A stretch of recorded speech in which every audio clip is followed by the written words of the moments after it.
This is GOODGE Street, W1, and that's street food, as that's the location where you can get your lunch for those that walks around there. And as you can tell, they're all prepping, getting ready for the afternoon lunch. And this is Koiki Media bringing the world closer to your doorstep. And these are all the food being prepared, getting ready for the lunch. How you doing? That's fella, is it? Fella. Huh? Okay, so you can see. He's gonna charge me £5 for that.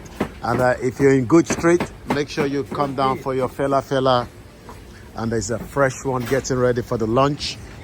And you can tell on GOODGE Street right there, where you can get all your lunch, all being freshly prepared. And this is how it is done. It's called the street food. And once again, this is Koiki Media bringing the world closer to your doorsteps. And right there is the chicken, then getting ready. That's for the lunch. And again, it's all allowed, where you can get all your meal. Koiki Media bringing the world closer to your doorsteps.